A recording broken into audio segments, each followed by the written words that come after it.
Chapter 3. Making Contact. I am prepared to meet anyone, but whether anyone is prepared for the great ordeal of meeting me is another matter. Mark Twain. Making contact. We cannot possibly let ourselves get frozen into regarding everyone we do not know as an absolute stranger. Albert Schweitzer. Applying the principles of prospecting requires conversation. Naturally, for the conversation to occur, someone has to speak first. Since you're the one with something to share, you go first. For a few reps, starting a conversation with strangers will be easy, maybe even fun. For many, it will be slightly more comfortable than skinny dipping in quicksand. Realize that while most people are not comfortable initiating a conversation, they do enjoy participating in it. In other words, prospects will be glad to talk to you if you speak first. When I first heard that statement, I didn't believe it. Of course, at that point, I was inexperienced and basking in the luxury of ignorance. Once I began to get some experience of my own, I found out that in general, people really do enjoy a conversation. In fact, it is safe to say that most people are starving for it. Make a positive first impression. Before you initiate contact, prepare yourself.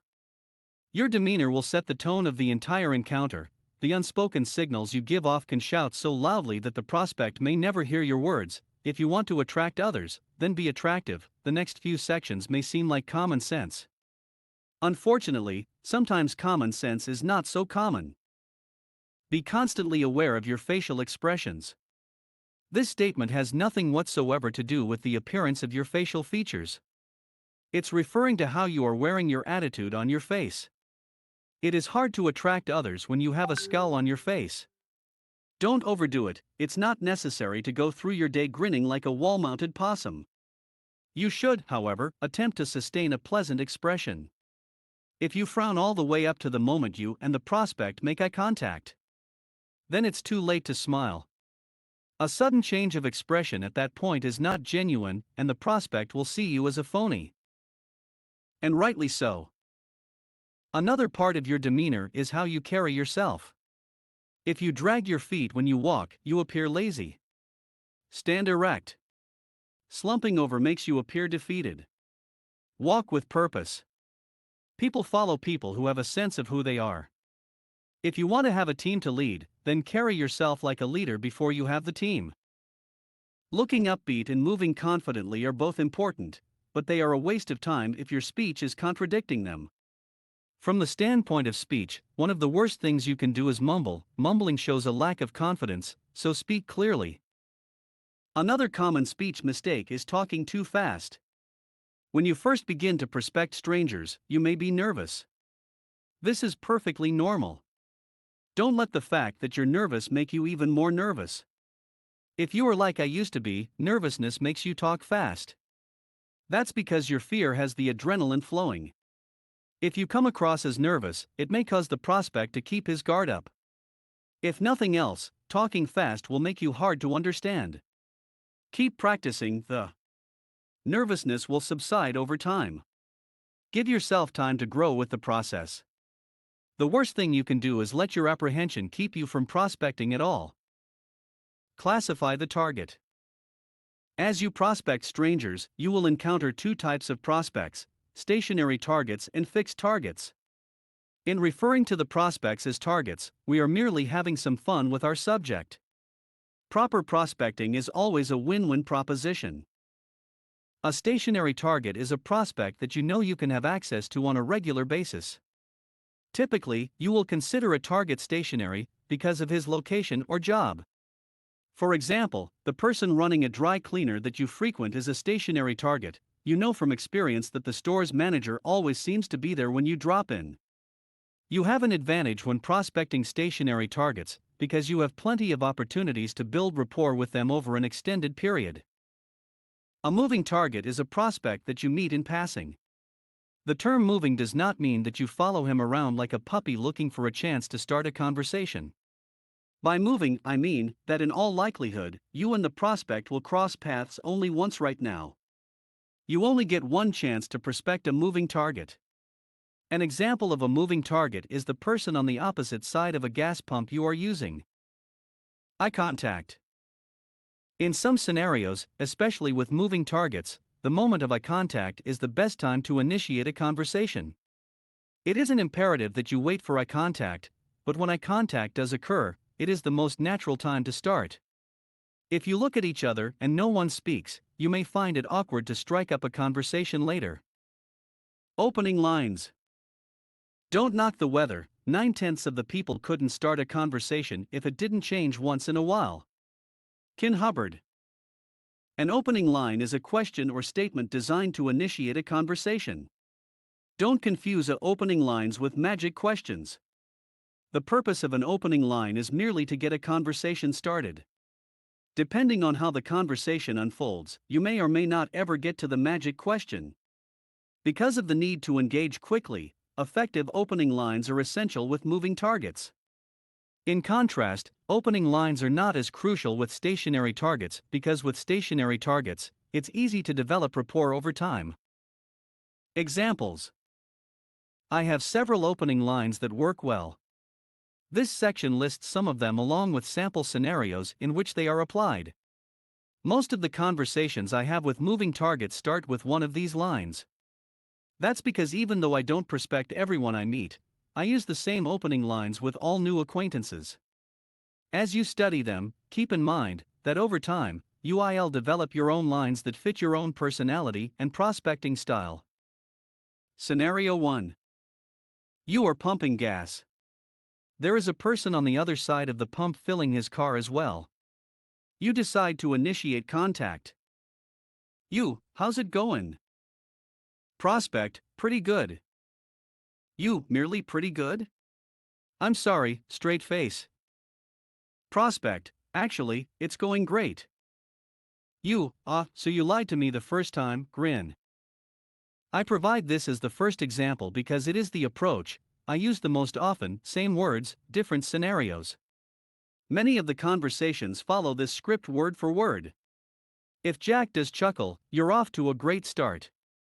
Even if he doesn't express amusement, you still have a conversation started. Scenario 2. You are in a casual restaurant.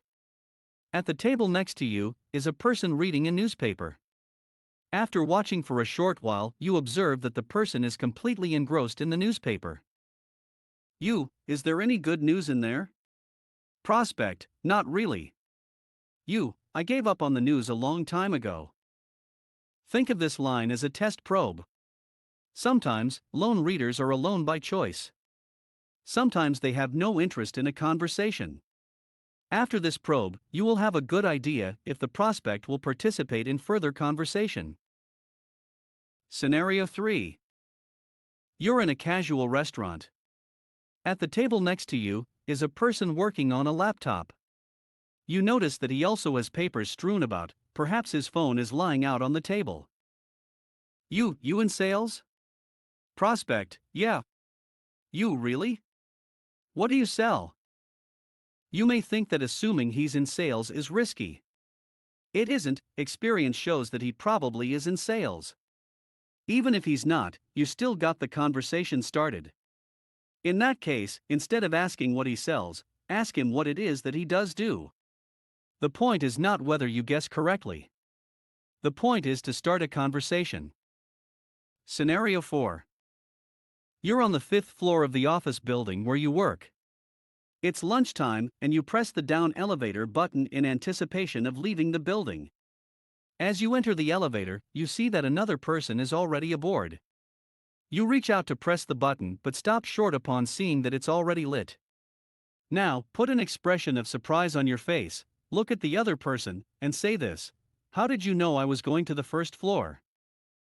It will be hard for the prospect to resist the urge to chuckle in this scenario. Congratulations, you're on your way.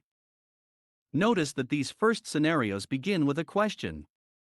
When you ask a question, common rules of conversation compel the prospect to respond. Questions are a powerful and natural way to initiate conversation. Scenario point 5. You run into a well-groomed man in a coffee shop mid-morning on a weekday. He is dressed casually but sharp, maybe even in nice short pants.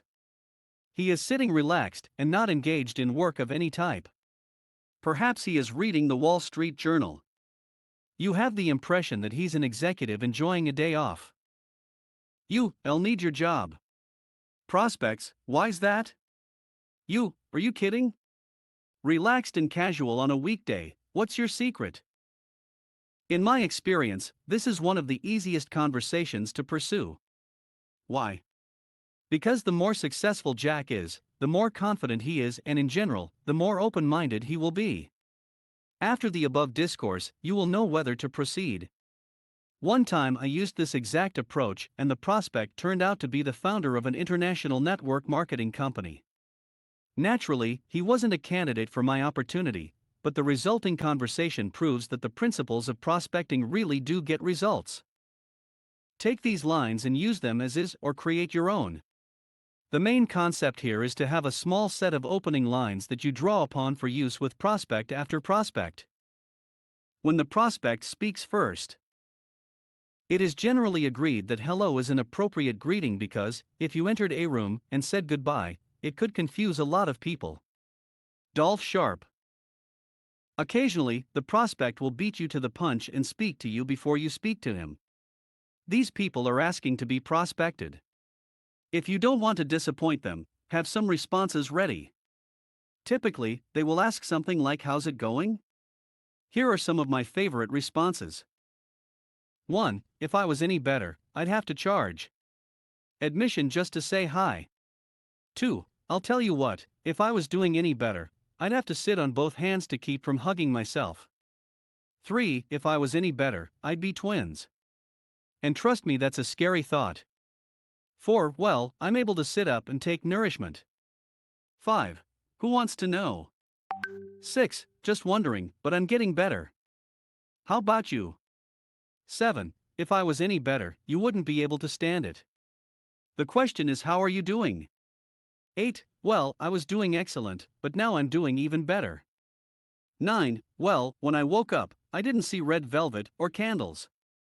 I suppose that's a 10. Good start. While none of these responses is outrageously hilarious, they typically will cause the prospect to at least chuckle. The key is to have a response that makes the prospect think, "That was different. I like this person. Now what?" As you read the example dialogues in this chapter, they may seem open-ended and incomplete. You may be wondering what to do next, what to say next, where to go from here. Be patient. You are just getting started. The principles explain everything. At the end of the book, you will find an entire example dialogue that ties it all together. This is the end of Chapter 3. Please subscribe and share for more valuable videos.